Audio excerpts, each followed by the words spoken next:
Uh, Hello, everybody.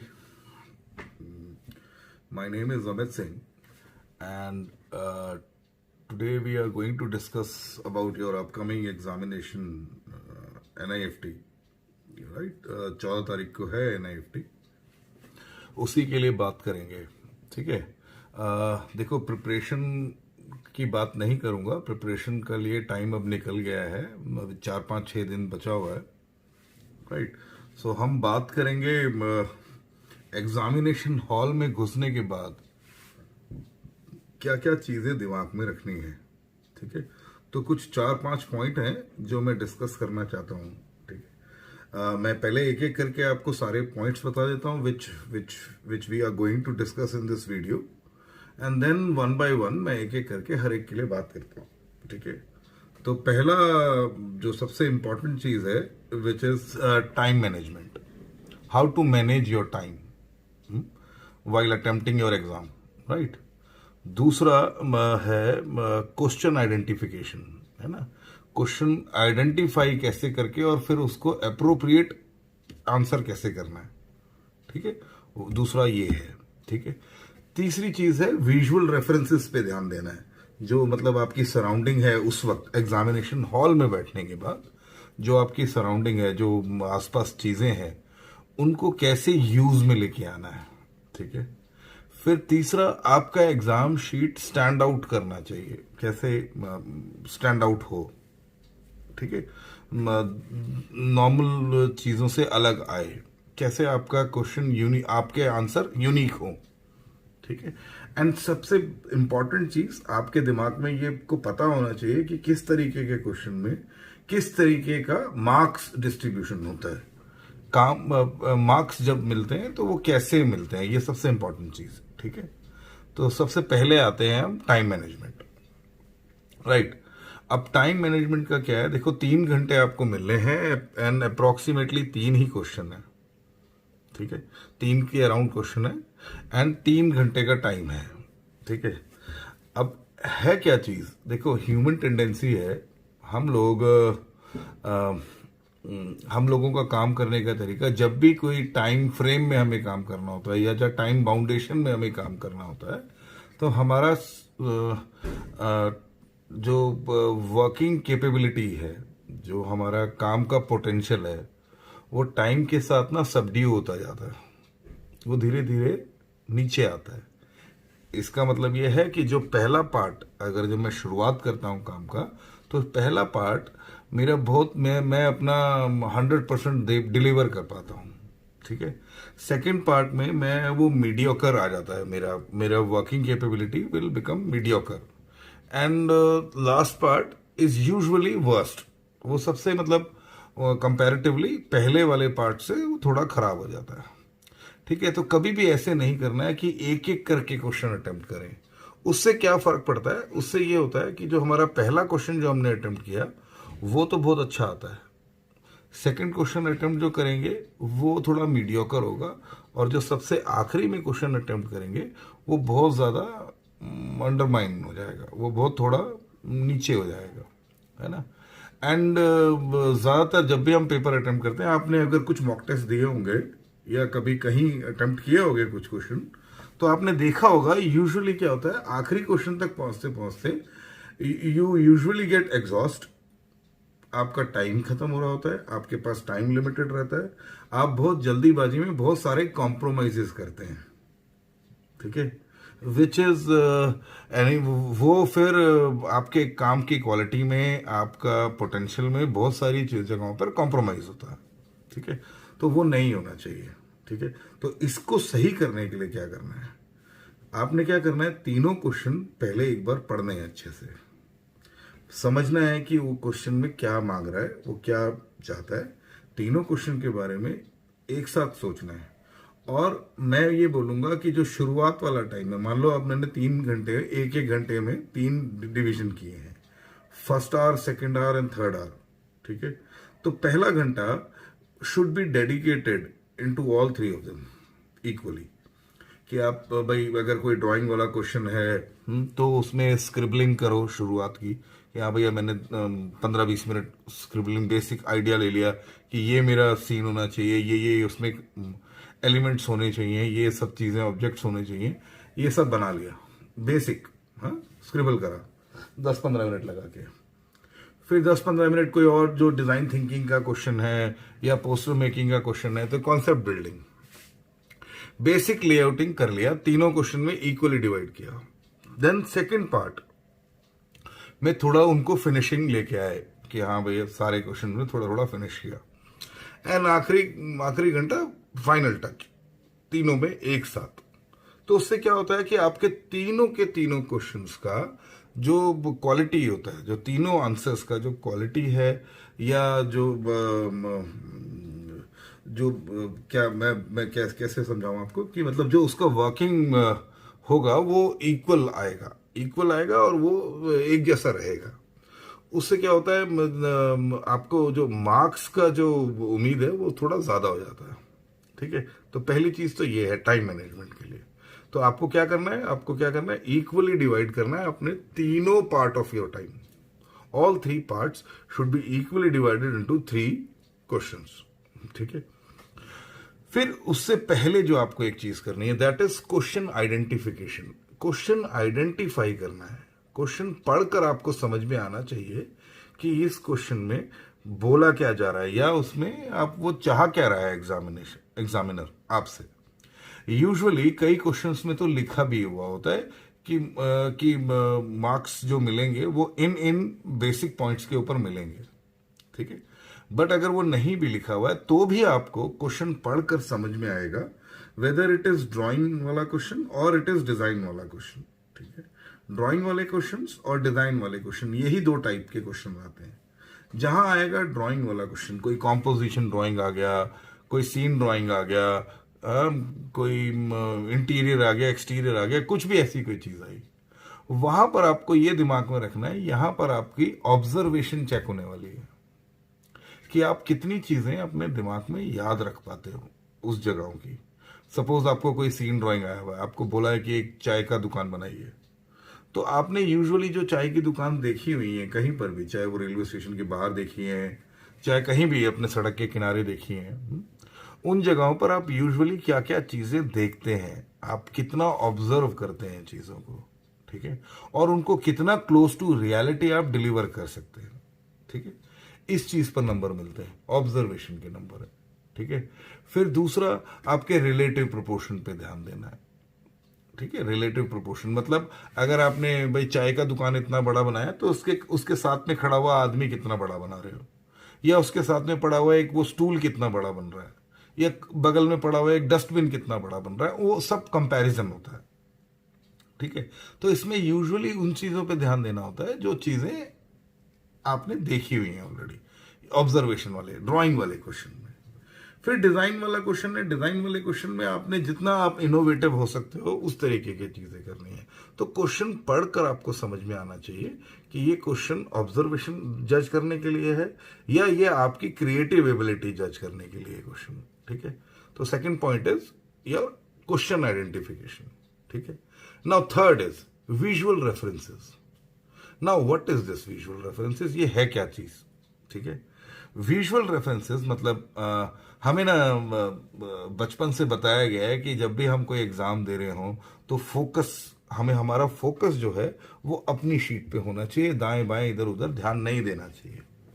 But drawing का paper ऐसा नहीं है। ठीक है, ड्राइंग के पेपर में आपको आसपास ध्यान देना जरूरी है, क्योंकि आपके आसपास इतनी विजुअल रेफरेंसेस होती हैं, इतनी ज्यादा विजुअल रेफरेंसेस होती हैं कि आप सोच भी नहीं सकते। कई बार एग्जाम में क्वेश्चन पूछा गया जो है वो बिल्कुल आपके सामने सामने होता है ना? और हम ध्यान नहीं देते। फॉर एग्जाम्पल दे रहा हूं, मान लो क्वेश्चन आया ड्रॉ डॉक्टर्स केबिन और doctors clinic, sorry doctors clinic बनाने के लिए आया हुआ है और आप एक एग्जामिनेशन हॉल में बैठे हुए हो। ठीक है, सामने एक इन्विजिलेटर बैठा है ऑन अ टेबल।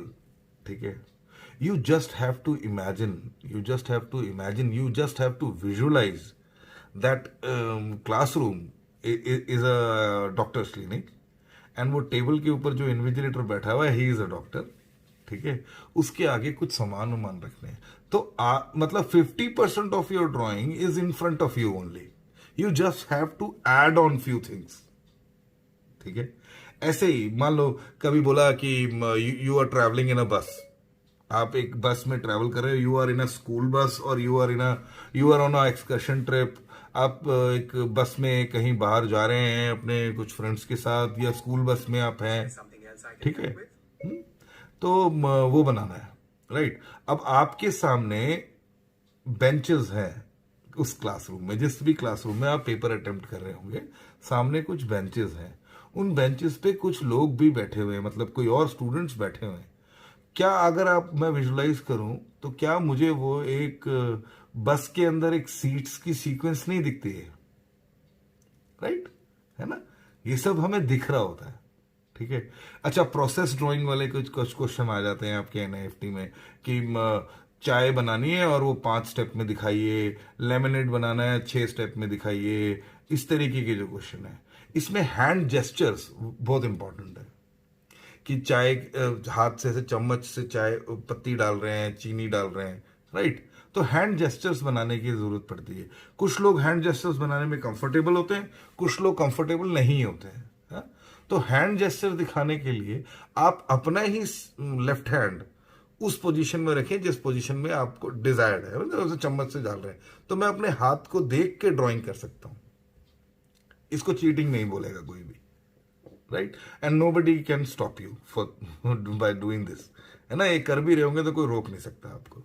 मैं अपना ही उल्टा हाथ देख के ऐसे, जैसे मैंने इस पोस्चर में रखा और मैं बना रहा हूं इसको देख के, तो कोई फर्क नहीं पड़ता, राइट। तो विजुअल रेफरेंसेस का बहुत ज्यादा इंपॉर्टेंस है वाइल अटेम्प्टिंग, है ना। जैसे कुछ भी क्वेश्चन आ गया, एक आपको बोला कि अपना एक स्टडी टेबल अपना बनाओ, है, तो आपके पास कितना सारा स्टेशनरी आइटम तो ऑलरेडी आपके पास है। तो जब सपोज मेरे को शार्पनर बनाना है, मेरे को स्केल बनाना है, मेरे को एक बॉल पेन बनाना है, मेरे को एक पेन बनाना है, वो सब आपके पेंसिल बॉक्स में है, सामने रख कर बना सकते हैं। अब ये रख कर बनाने के लिए क्या कह रहा हूं, आप कहोगे सर पेंसिल बनाना तो बहुत सिंपल है, बॉल पेन बनाना तो बहुत सिंपल है, but when you put extra detail into it, जब आप वो छोटी छोटी चीजें उसमें ऐड ऑन करते हो, वो सब कुछ काउंट करता है। सपोज मैं एक बॉल पेन बना रहा हूं, मान लो मैं एक बॉल पेन बना रहा हूं, एक छोटी सी कॉम्पोजिशन है, उसके लिए मैं एक बॉल पेन बना रहा हूं, एंड कोइंसिडेंसली वो बॉल पेन मेरे सामने पड़ा हुआ है वहां। अब मैं उस बॉल पेन की डिटेल्स देख रहा हूं, राइट, उसमें किस तरीके की ग्रिप है, उसमें वो जो ब्रांड का नाम लिखा हुआ है, रेनॉल्ड्स या वट जो भी नाम लिखा हुआ है, वो नाम भी मैंने वो फॉन्ट भी बिल्कुल एग्जैक्टली देख के बनाया। तो इन सब चीजों की डिटेल पता लगती है, ठीक है। जो एग्जामिनर चेक करने वाला है ना, उसको नहीं पता ये बॉल पेन आपके सामने पड़ा हुआ था, या ये शार्पनर आपके सामने पड़ा हुआ था, ये आपने बिल्कुल हूबहू देख के कॉपी किया है? उसको नहीं मालूम what he is going to assume कि इस बच्चे का ऑब्जर्वेशन कितना स्ट्रांग है। ही इज गोइंग टू, मतलब वो इंप्रेस होएगा ही होएगा, ठीक है। तो ये सब चीजों पे ध्यान रखना है। कई सारी चीजें आपने रिस्ट वॉच पहनी हुई होगी, है ना, रिस्ट वॉच पहनी हुई होगी, आपने जूते पहने हुए होंगे, एक्सेसरी डिजाइन में कई बार शू बनाने के लिए आ जाता है, ठीक है, तो शू पहने हुए होंगे। बहुत सारी ऐसी चीजें हैं जो उस वक्त आपके सामने अवेलेबल है, तो आपने उन सब तरफ दिमाग खुला रखना है, ठीक है। फिर चौथा पॉइंट जो इसमें आता है, चौथा पॉइंट आता है आपको अपना पेपर थोड़ा स्टैंड आउट कराना है। स्टैंड आउट कराने से मेरा मतलब है कि उसको थोड़ा अलग रखने की कोशिश करनी है। अलग मतलब देखो, ड्राइंग का पेपर चेक करने के बहुत सारे प्रोटोकॉल है, एंड ऑल फैकल्टीज जो भी पेपर चेक कर रहे होते हैं वो उन प्रोटोकॉल्स को फॉलो करते हैं, ठीक है। जो भी मार्क्स देने का प्रोटोकॉल है उसको फॉलो कर रहे होते हैं, बट उन प्रोटोकॉल्स के अलावा भी उस टीचर की पर्सनल लाइकिंग्स और डिसलाइकिंग ड्राइंग वाले पेपर पे मैटर करती हैं। ये फिजिक्स का पेपर नहीं है कि जिसने भी जो भी फॉर्मूला ठीक लिखा होगा सबको 20 आउट ऑफ 20 मिल जाएंगे। ड्राइंग का पेपर क्या है, ड्राइंग का paper you cannot challenge your faculty, जिसने भी चेक किया है you cannot challenge him, right. आप ये रीचेकिंग भी नहीं होता है, ठीक है, आप वापस शीट खुलवा भी नहीं सकते हैं। एक टाइम गैट वाला वापस रीचेकिंग के लिए बोल सकते हो, मगर कैट वाला दोबारा रीचेकिंग के लिए नहीं बोला जाता, राइट। तो जैसे अब क्या है ना, ड्राइंग का पेपर, सपोज मैं आपका पेपर चेक कर रहा हूँ, मान लो मैंने आपको 20 में से 15 नंबर दे दिए, कोई और टीचर चेक करेगा तो 16 दे दे, 17 दे दे, 13 दे दे, 14 दे दे, ठीक है। तो आप किसी को भी चैलेंज नहीं कर सकते। अब ये पर्सनल लाइकिंग और डिसलाइकिंग उस टीचर की कैसे काम करती है। मान लो मेरे पास 100 शीटें, 150 शीटें कुछ आई चेक करने के लिए, ठीक है। क्वेश्चन था एक ही, डॉक्टर्स क्लिनिक, ठीक है। अब उन 100 में से 80 लोगों ने 1 पॉइंट पर्सपेक्टिव इस्तेमाल किया हुआ है, राइट। एंड डॉक्टर्स क्लिनिक तो मोरलेस सबकी ड्राइंग एक जैसी ही होने वाली है ना, थोड़ा बहुत ऊपर नीचे एक जैसा ही होने वाला है, ठीक है। अब मैं चेक कर रहा हूं doctors clinic, 1 point, 1 point, 1 point. मेरे लिए वो सारा बार बार देखते देखते देखते देखते साइकोलॉजिकली मेरे लिए वो सब मोनोटोनस हो जाएगा, राइट, है ना। मैं भी तो ह्यूमन हूं, है ना, हर टीचर एक ह्यूमन है, उसके लिए वो मोनोटोनस हो जाएगा। And he will, his mind will become ignorant, वो धीरे धीरे इग्नोरेंट होता जाएगा, बोर होता जाएगा, ठीक है। एंड उससे क्या फर्क पड़ता है, उससे फर्क पड़ेगा कि वो थोड़ा इग्नोरेंट हो जाएगा, कई सारी चीजें वो स्किप कर देगा, वो नंबर रैंडमली देने लग जाएगा, ठीक है। या एक और प्रॉब्लम है, दूसरा प्रॉब्लम यह है कि सपोज करो उनमें से उसको एक शीट कोई बहुत ज्यादा अच्छी लग गई, है ना, बहुत बहुत पसंद आ गया किसी का काम, XYZ किसी का भी काम, उसने कुछ मार्क्स दे दिए, मान लो उसने उसको 30 में से 20 नंबर दे दिए। Now rest of the sheet, जितनी भी और उसके बाद वाली शीटें आने वाली हैं, उन सब के लिए maximum marks to score will become 19। वो किसी को 20 नंबर भी नहीं देगा, क्योंकि अब वो उसकी फेवरेट शीट है ना। वो बाकी, मतलब एक तरीके से बाकी शीट्स का, शीट खुलने से पहले 10 नंबर कट गए, राइट। तो वो कंपेयर करने लग जाता है। तो उस कंपैरिजन से बचने के लिए, मान लो मैंने अपनी शीट में 1 पॉइंट इस्तेमाल ही नहीं किया, ये मैं एग्जांपल दे रहा हूं, मैं ये नहीं कह रहा हूं कि आपको 2 पॉइंट इस्तेमाल करना है, एग्जांपल दे रहा हूं, ठीक है। मान लो एक शीट में 2 पॉइंट पर्सपेक्टिव से डॉक्टर्स क्लिनिक बना हुआ है। अब अचानक वो मेरे सामने आया, मैंने पहले 1 पॉइंट 1 पॉइंट 1 पॉइंट देखे जा रहा था, अचानक मेरे सामने एक 2 पॉइंट का ड्राइंग आता है, ठीक है। अब वो जो मोनोटोनी थी, जो मेरे दिमाग में बड़ी देर से बन रही थी, वो एकदम ब्रेक हुई। अब मैं उस शीट पे थोड़ी देर रुकूंगा, इसका कंपैरिजन भी किसी से नहीं होएगा, ठीक है। This is how you stand out. आपको जो लगेगा, जो चीजें ऑब्वियसली लोग करने वाले हैं, जो बाकी लोग अटेम्प्ट करेंगे, आप उससे थोड़ा अलग हट के कोशिश करें। क्योंकि क्वेश्चन देखो, क्वेश्चन जितने भी लोग NIFT का पेपर अटेम्प्ट करने वाले हैं इस 14 तारीख को, उन सब के लिए क्वेश्चन एक जैसे होने वाले हैं, सबका क्वेश्चन एक ही है, आंसर मोर और लेस सबके एक जैसे आने वाले हैं, स्पेशली ड्राइंग वाले क्वेश्चन, ठीक है, जहां कॉम्पोजिशन वाले क्वेश्चन है। तो वहां पर थोड़ा अपना एंगल चेंज करके काम कर सकते हो, ठीक है। तो कोशिश ये करो जो यूजुअली लोग करेंगे उससे थोड़ा अलग हटो। चाहे ये चीजें पोस्टर्स वगैरह पे भी अप्लाई होती है। लाइक यूजुअली NIFT में जब भी पोस्टर्स जैसा क्वेश्चन कोई आता है, तो उसमें आपको 2 या 3 ऑप्शन मिलते हैं कि design a poster on one of the following topic, है ना, उसमें आपको 2 या 3 ऑप्शन मिलते हैं। तो उसमें 2 या 3 ऑप्शंस में से आपको दिखेगा कि एक ऑप्शन जो है वो बहुत ऑब्वियस है, जो सारे लोग शायद उसी पे वही बनाने वाले हैं, तो अवॉइड करना है वैसे वाली चीज। आपको लगना है यार नहीं यार, ये ना मुझे ऐसा लग रहा है कि यार अभी ये चाइल्ड लेबर तो सभी बनाने वाले हैं यार, लेट्स ये करते हैं, ये वाला कार्बन फुटप्रिंटिंग करते हैं, ये शायद कोई नहीं बनाएगा, है ना। तो कोशिश करना है वैसा क्वेश्चन अटेम्प्ट करना है, बट वो भी तब करना है when you are confident enough, है ना। अगर आपका वो कॉन्फिडेंस उस वो अलग से क्वेश्चन पे नहीं है तो फिर आप नॉर्मल करिए।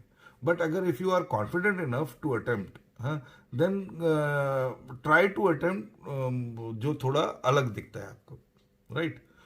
अब ये हो गया चारों पॉइंट, है ना, ये इंपॉर्टेंट पॉइंट है जो दिमाग में रखने हैं। उसके बाद आता है मार्क्स डिस्ट्रीब्यूशन। मार्क्स ना वो वहाँ डिस्ट्रीब्यूट कैसे होते हैं, हर एक टाइप के, मैं उसमें 2 या 3 टाइप्स आपको बताता हूँ कि किस तरीके के क्वेश्चन में किस तरीके का मार्क्स डिस्ट्रीब्यूशन होता है। फर्स्ट ऑफ ऑल सबसे पहले आता है ये कोई ऑब्जेक्ट ड्राइंग, कॉम्पोजिशन या कोई सीन ड्राइंग, इस तरीके के जो क्वेश्चन आते हैं उसमें मार्क्स किस हिसाब से डिस्ट्रीब्यूट होता है। ठीक है, मान लो एक ड्राइंग वाला क्वेश्चन आया, आपको आया कि एक सीन ड्राइंग बनाना है, एक बस स्टॉप बनाना है, एक चाय का ठेला बनाना है, एक चाय की दुकान बनानी है, एक वेजिटेबल मार्केट बनानी है, या एक कॉम्पोजिशन बनानी है कि कुछ 2-3 ऑब्जेक्ट बताए हुए उनको कंपोज करना। ठीक है, इस तरीके के क्वेश्चन में सबसे इंपॉर्टेंट जो बात होती है वो होता है ऑब्जर्वेशन। आपकी ऑब्जर्वेशन कितनी स्ट्रांग है, आपने कितना क्लोज टू रियलिटी वो बनाया है, सबसे इंपॉर्टेंट बात। दूसरी चीज होती है पर्सपेक्टिव। क्या आपने वो जो डेप्थ बनाई है या वो आपने जो सेंस ऑफ पर्सपेक्टिव है वो करेक्ट है कि नहीं है, चाहे वो 1 पॉइंट में बनाया हो चाहे 2 पॉइंट में बनाया हो, जैसे मर्जी आपने बनाया हो, उसमें सेंस ऑफ डेप्थ क्लियर है कि नहीं है। ठीक है, राइट पर्सपेक्टिव आपने करेक्ट बनाया है कि नहीं बनाया, दूसरी चीज। तीसरी चीज होती है उसमें आपका लाइन क्वालिटी कैसे है ना, आपकी लाइन क्वालिटी कैसी है, आपकी ड्राइंग का एबिलिटी कैसी है, is it neat and clean, और वो एंड सबसे इंपॉर्टेंट चीज होती है रिलेटिव प्रोपोर्शन, कि आपने रिलेटिव प्रोपोर्शन करेक्ट किया है कि नहीं किया है। मतलब मान लो चाय की दुकान थी या कोई कॉम्पोजिशन है, एक जैसे एक टेबल है, टेबल पे एक पेन होल्डर पड़ा है, एक शार्पनर पड़ा है, एक सन ग्लासेस पड़े हैं, हाँ, एक लैपटॉप पड़ा है, हाँ, इस तरीके की चीजें ऐसा कॉम्पोजिशन करने के लिए कह दिया। अब आपने लैपटॉप बनाया, लैपटॉप के कंपैरिजन में जो आपने पेन बनाया है, क्या वो प्रोपोर्शनलेटली ठीक है कि लैपटॉप इतना बड़ा तो पेन कितना बड़ा होना चाहिए, अब पेन इतना बड़ा तो शार्पनर कितना बड़ा होना चाहिए, पेंसिल कितनी बड़ी होनी चाहिए, या उनके साथ में पड़ा हुआ मोबाइल फोन कितना बड़ा होना चाहिए। ये रिलेटिव प्रोपोर्शन है। ठीक है, तो ये 4 चीजें हैं जो इंपॉर्टेंट है ड्राइंग वाले क्वेश्चन में, इन पे ध्यान देना है। ठीक है, फिर आ जाते हैं दूसरे type of question. Second type of question is posters, posters, है ना, पोस्टर्स वगैरह आ गया, पोस्टर आ गया। अभी पोस्टर में क्या है, ड्राइंग इंपॉर्टेंट नहीं होती। ठीक है, देखो देखो आपसे ना कोई भी एग्जाम में जब वो 2 या 3 क्वेश्चन पूछ रहे हैं, 3 क्वेश्चन पूछ रहे हैं, तो तीनों क्वेश्चन में वो आपके अलग अलग स्किल सेट चेक करने के लिए कह रहे होते हैं। हम क्या करते हैं, हम ना इसका बिल्कुल उल्टा करते हैं, हम तीनों के तीनों क्वेश्चन में अपना ड्राइंग ही चमकाने में लगे रहते हैं। ठीक है, वो ड्राइंग का नंबर आपको पहले वाले क्वेश्चन में मिल जाता है, उसके बाद दोबारा ड्राइंग के नंबर नहीं मिलने हैं, दोबारा वो आपकी दूसरी चीजें देखते हैं। लाइक पोस्टर में वो देखते हैं आपका कॉन्सेप्ट बिल्डिंग कितना अच्छा है ना, आप पोस्टर में कितना अच्छा कॉन्सेप्ट बिल्डिंग कर सकते हैं, कॉन्सेप्ट बिल्डिंग करने के बाद आप कितना अच्छा लेआउटिंग कर सकते हैं, मतलब लेआउटिंग, वो जो आपने जो पोस्टर बनाया वो कितना बैलेंस्ड है, क्या उसमें नेगेटिव पॉजिटिव स्पेस जो है वो बैलेंस्ड है कि नहीं है, कितना लेआउट बैलेंस्ड है, वो अच्छे से अलाइंड है कि नहीं है, ये सब चीजें चेक करते हैं। कॉन्सेप्ट चेक हुआ पोस्टर में, फिर लेआउट चेक हुआ। ठीक है, उसके बाद टाइपोग्राफी, आपका टाइपोग्राफी कितना स्ट्रांग है, जो आपने वो मैसेज लिखा है वो कितना नीटली लिखा है, कितना साफ सुथरा लिखा है, कितना एकदम अच्छे से टाइपोग्राफी उसका अच्छा से किया है।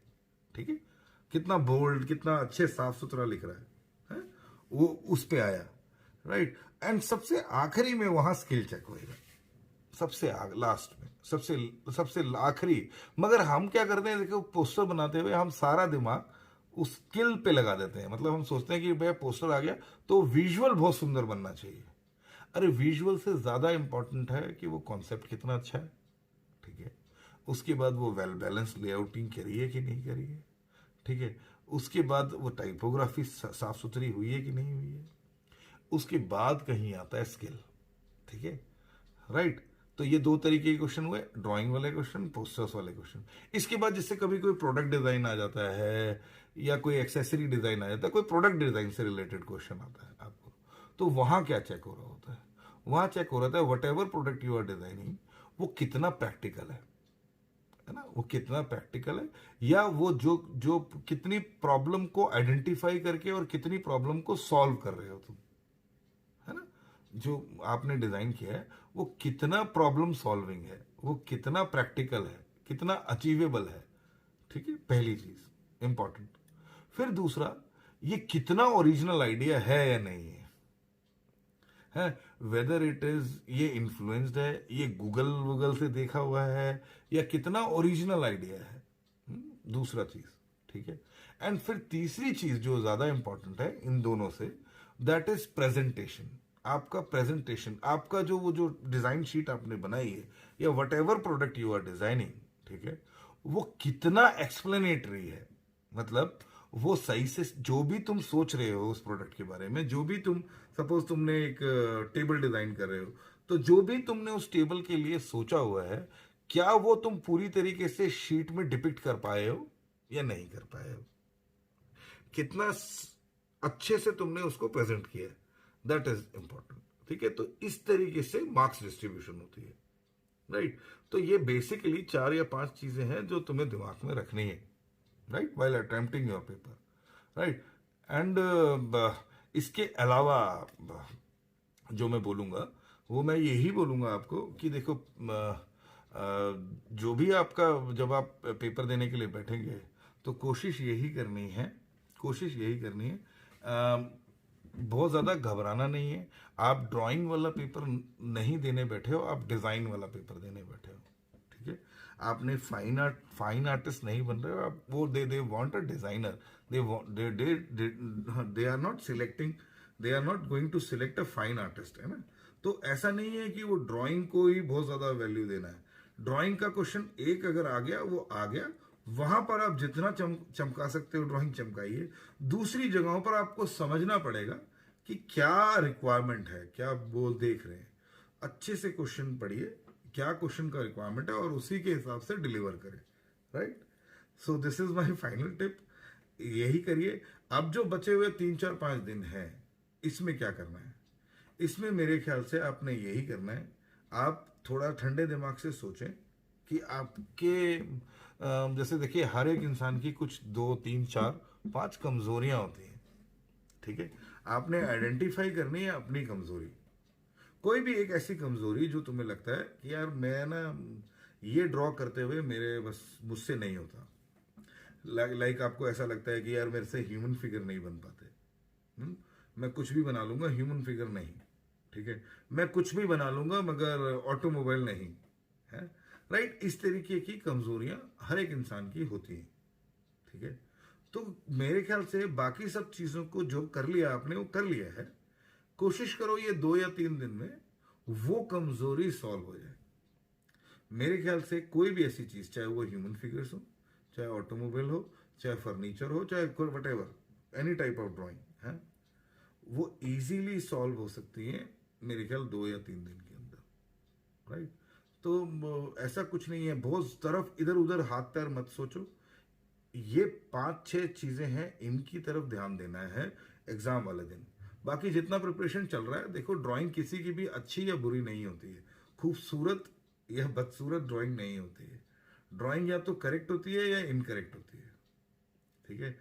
वहां पर ड्राइंग सिर्फ इतनी ही रिक्वायर्ड है कि अगर हाथी बनाया तो सब उसको हाथी बोले, राइट, उसको चूहा कोई ना बोले, that is a correct drawing, ठीक है। हाथी बनाया तो हाथी लगना चाहिए, इतना ही रिक्वायरमेंट है, राइट।